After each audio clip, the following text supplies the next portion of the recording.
Iran na makundi washirika yenye silaha wamerusha makombora kuelekea Israel, mataifa ya Kiarabu na kambi za kijeshi za Marekani kote katika eneo hilo leo Jumatatu, huku Israel na Marekani zikishambulia Iran. Bruce Amani na ripoti kamili yanayojiri katika vita hivyo vya Iran ambavyo vimepanuka katika pande kadhaa.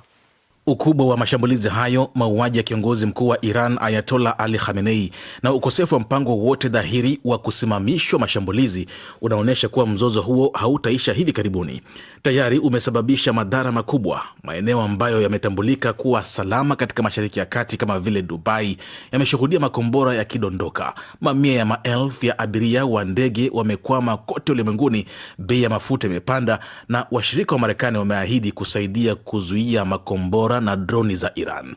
Serikali zinajitahidi kuwasaidia wasafiri kurejea makwao baada ya mashambulizi yanayoendelea kulazimisha kusimamishwa kwa safari za ndege kupitia Mashariki ya Kati. Viwanja vya ndege vilivyofungwa Dubai, Abu Dhabi na Doha, ikiwa ni pamoja na uwanja wa ndege wa kimataifa wa Dubai, mojawapo viwanja vyenye shughuli nyingi zaidi duniani, ni vituo muhimu vya usafiri kati ya Ulaya, Afrika na Magharibi hadi Asia. Vyote vitatu viliathiriwa moja kwa moja na mashambulizi hayo. Wakati hayo ya kijiri, shirika la kudhibiti matumizi ya nishati ya nyuklia la Umoja Mataifa IAEA limesema hakuna dalili zozote kwamba mashambulizi ya Israel na Marekani dhidi ya Iran yamepiga vituo vyovyote vya nyuklia. Mkuu wa shirika hilo Rafael Grossi amesema hayo katika mkutano na bodi ya magavana ya IAEA jijini Geneva. Hatujaona mashambulizi makubwa ya kijeshi yakilenga vituo vya nyuklia. Tumekuwa tukiangalia picha mbalimbali za satelaiti. Huenda kuna kitu hapo, lakini si muhimu au kinachofanana kwa njia yoyote ile na kitu kilichotokea mara ya mwisho. Tunapata taarifa za mara kwa mara. Lakini muda mfupi baada ya hotuba ya Grossi, balozi wa Iran katika IAEA Reza Najafi aliwaambia waandishi wa habari nje ya mkutano huo uliokuwa wa faragha kwamba kiwanda cha nyuklia huko Natanz kilishambuliwa. Madai hayo hata hivyo yalikanushwa baadaye na Grossi. Nchini Marekani, waziri wa ulinzi Pete Hegseth alikataa kutoa ratiba ya vita hivyo, akisema ni jukumu la Rais Donald Trump kuamua muda utakaotumiwa kwa operesheni hizo za kijeshi dhidi ya Tehran. Katika mkutano na waandishi habari, Hegseth amesema operesheni hiyo ni dhamira iliyo wazi ya kuharibu kitisho cha makombora kutoka Iran, kuharibu jeshi lake la wanamaji na kuangamiza kabisa uwezo wa silaha za nyuklia. America, regardless of what so-called international institutions say, is unleashing the most lethal. Marekani, bila kujali zinachosema kile kinachoitwa taasisi za kimataifa, inafanya operesheni kali zaidi ya angani kuwahi kushuhudiwa katika historia. Ndege za kudondosha mabomu aina ya B2, droni, makombora, hayo yote kwa masharti yetu. Hakuna sheria za kijinga za vita. Tunapigana ili kushinda na hatupotezi muda au maisha. Machafuko ya mzozo huo yalionekana wazi wakati jeshi la Marekani liliposema kwamba Kuwait ilidungua kimakosa ndege 3 za kivita za Marekani wakati wa operesheni ya mapigano, huku mashambulizi kutoka ndege za Iran, makombora ya masafa marefu na droni yakiendelea. Kamandi kuu ya Marekani ilisema marubani wote 6 walinusurika kwa kutumia parachuti na wako katika hali nzuri. Na salia kwenye swala hilo msikilizaji, nchi za Ghuba zimebeba mzigo mkubwa wa mashambulizi ya makombora ya Iran hadi sasa. Mwanzoni Iran ililenga mali za Marekani, lakini hilo limebadilika. Mataifa ya Ghuba yanasema hayatakaa kimya. Hii ina maana gani? Ripoti ya mwandishi wa DW Catherine Shea inasomwa studioni na Hawa Bihoga. Katika siku 2 zilizopita, makombora ya Iran yameripotiwa kulenga hoteli za kifahari, bandari, maeneo ya katikati ya miji, viwanja vya ndege na miundombinu ya mafuta katika baadhi ya nchi za Ghuba. Awali, Iran ilisema inalenga mali za Marekani katika eneo hilo kama sehemu ya haki yake ya kujilinda kufuatia mashambulizi ya Marekani na Israeli. Kikosi cha walinzi wa mapinduzi ya Kiislamu kilitangaza kuwa kingelichukulia mali zote za Marekani katika eneo hilo kuwa shabaha halali. Baadhi ya makombora yaliripotiwa kupiga au kulenga vituo vya kijeshi vinavyohusishwa na Marekani, ikiwemo makao ya jeshi la wanamaji la Marekani nchini Bahrain, huku Katari ikisema ilizuia makombora yaliyokuwa yakielekea kambi ya anga ya Al Udeid. Kuwait nayo ilisema mashambulizi yaligonga kambi ya anga ya Al Salim ambako kuna wanajeshi wa Marekani. Hata hivyo, wachambuzi wanasema hatua ya Irani kulenga pia miji na miundombinu ya kiraia katika nchi za Ghuba ni mabadiliko makubwa. Wanasema nchi hizo ziko karibu zaidi kijiografia na Iran na hazina ulinzi mzito kama Israel, jambo linaloongeza hatari ya mashambulizi kufanikiwa. Viongozi wa nchi za Ghuba wameonyesha mshikamano na kulaani mashambulizi hayo, wakisisitiza kuwa hawatakaa kimya huku wakilengwa. Lakini hadi sasa hakuna dalili wazi kwamba nchi hizo zitaingia moja kwa moja vitani kwa kutumia majeshi yao.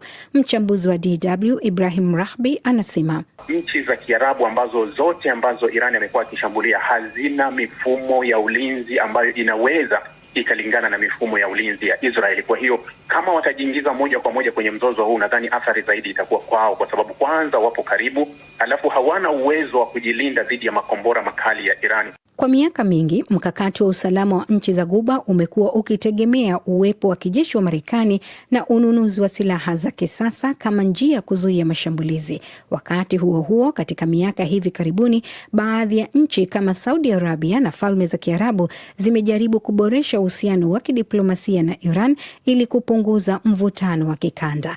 Kabla ya mashambulizi ya hivi karibuni, nchi kadhaa za Ghuba zilionya dhidi ya kampeni ya kijeshi dhidi ya Iran na hata kusema hazitaruhusu ardhi zao kutumika kufanya mashambulizi. Hata hivyo, ahadi hizo hazijazuia makombora na droni za Iran kulenga maeneo yao. Wataalamu wanaamini kuwa hatua ya kwanza ya nchi za Ghuba itakuwa kuimarisha ulinzi wa anga na makombora, kulinda miundombinu muhimu na kuongeza usalama wa ndani.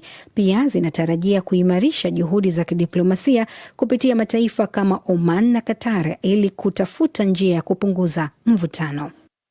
Nam, bado tupo kwenye swala hilo la vita vya Iran. Wakati vita vilivyoanzishwa na Marekani na Israel dhidi ya Iran vikiendelea, mojawapo ya athari za haraka na za moja kwa moja ni ile ya kiuchumi, hasa kwa mataifa ya Afrika ambayo yana mafungamano ya kiuchumi na ukanda wa Mashariki ya Kati na Ghuba. Mwenzangu Mohamed Khalif amezungumza na mchumi James Shikwati mwenye makao yake makuu mjini Nairobi, Kenya, na kwanza amemweleza maeneo ambayo yanaguswa moja kwa moja na madhara ya vita hivyo vinavyoendelea. Athara ya kwanza, Middle East tunapoita kwa kimombo, ni hub ya ndege nyingi ambazo zinasafiri kuja Afrika. Kwa hivyo vita zimelegeza usafirishaji wa Afrika na wageni ambao wanakuja Afrika, wale tunaita watalii. Hilo ni la kwanza. Pili, kuna Waafrika wengi haswa kutoka Afrika Mashariki ambao wanafanya kazi katika nchi za Middle East.